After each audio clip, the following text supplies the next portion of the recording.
for 30 days. I think it's more a matter of you being in alignment with the universe itself. Size it's nothing to the universe. It is no more difficult to attract on a scientific level something that we consider huge to something that we consider infinitesimally small. The universe does everything it does with zero effort. Grass doesn't strain to grow. It's effortless. It's just this great design. It's all about what's going on up here. It's about what we put in place, saying this is big, it's going to take some time. This is small, oh, I'll give it an hour. You know, those are our rules that we define. There are no rules according to the universe. You provide the feelings of having it now, it will respond. Some people have an easier time with little things, and so we sometimes say, well, start with something small, like a cup of coffee. Make it your intention to attract a cup of coffee today. Hold an image of talking to an old friend that you haven't seen for a long time. Somehow or another, somebody's going to start talking to you about that person.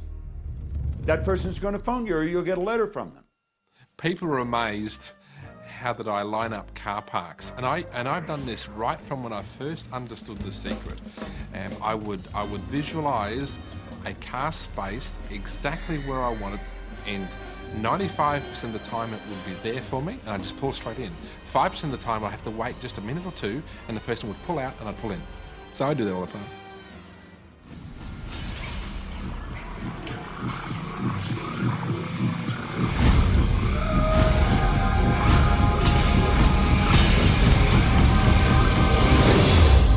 A lot of people feel stuck or in prison or confined by their current circumstances.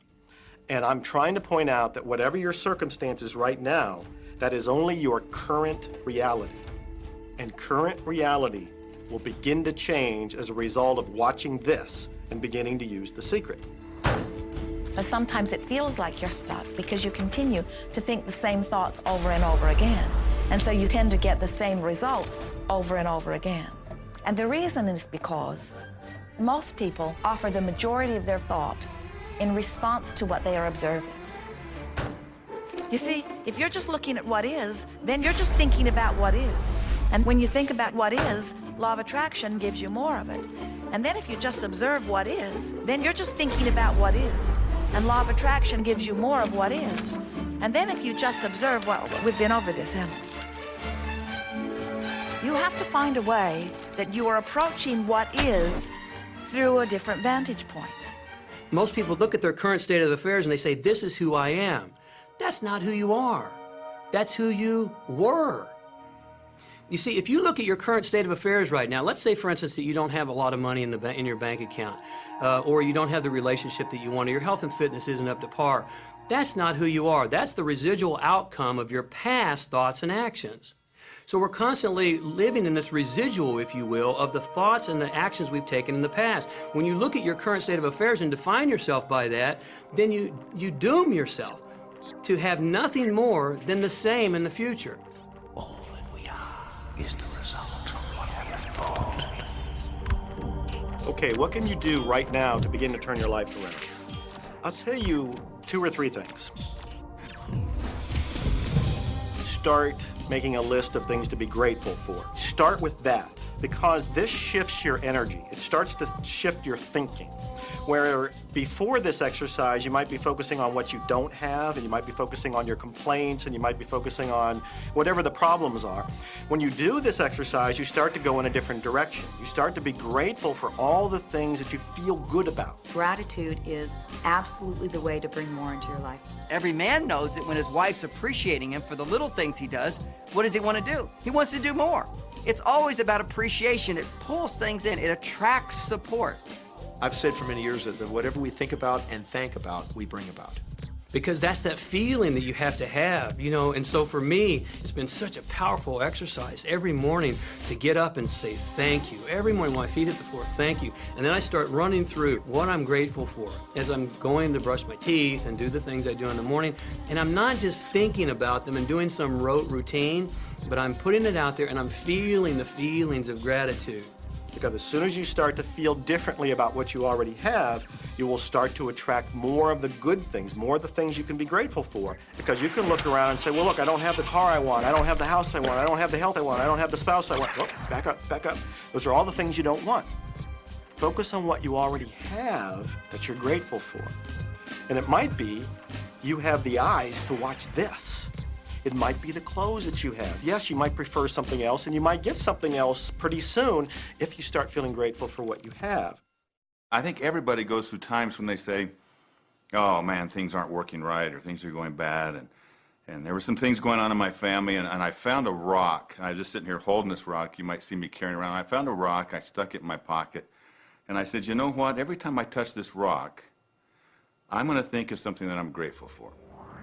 And so every morning when I get up in the morning, I pick it up off the dresser, I put it in my pocket, and I go through the things that I'm grateful for. At night, what do? You empty your pocket, and there it is again.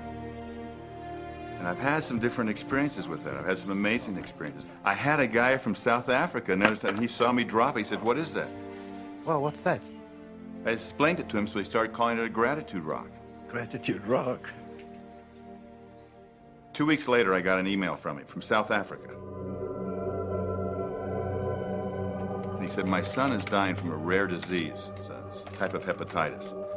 He said, would you send me 3 gratitude rocks? Now, they're just rocks I found off the street, you know? So I said, sure. I had to make sure that the rocks were very special. And so I went out to the stream, looked, picked out the right rocks, and sent them off to him. 4 or 5 months later, I get an email from him. He said, my son's better. He's doing terrific. And he said, but you need to know something. He says, we've sold over 1,000 rocks at $10 a piece as gratitude rocks, and we've raised all this money for charity. Thank you very much. And so it's very important to be in an attitude of gratitude, as I call it. Another thing that I would suggest that you do right now to turn your life around, and this is so huge that I can't find the words to describe just how powerful this can be for you.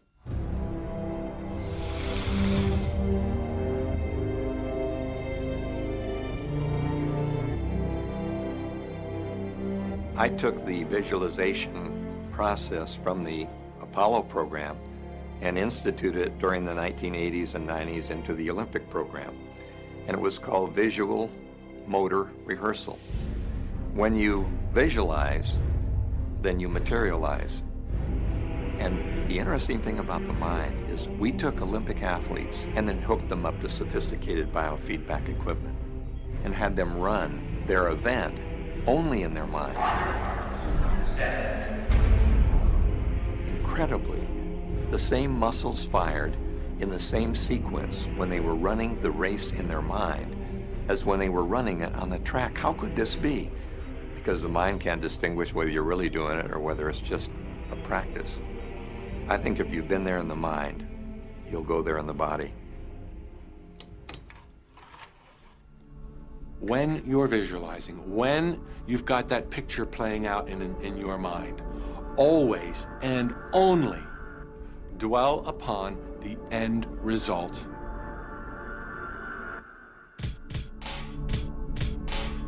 Here's an example. Look at the back of your hands right now. Really, look at the back of your hands. The color of your skin, the freckles, the blood vessels, the rings, the fingernails, the fake fingernails. Take in all those details right before you close your eyes. And then see those hands, your fingers, wrapping around the steering wheel of your brand new car.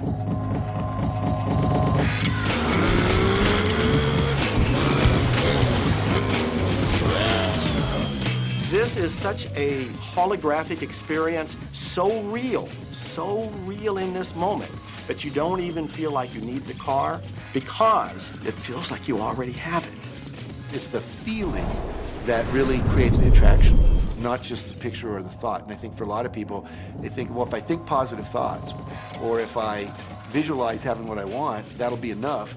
But if you're doing that and still not feeling abundant or feeling, loving and joyful, then it doesn't, from my mind, really create the power of the attraction. This is where the secret actually moves into action.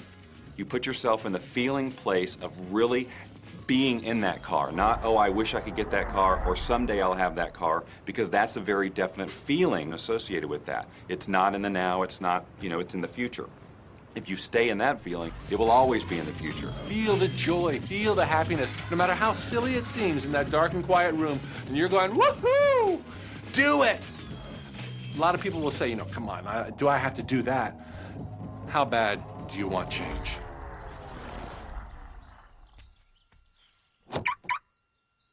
Now that feeling and that inner seeing would begin to be an open doorway through which the power of the universe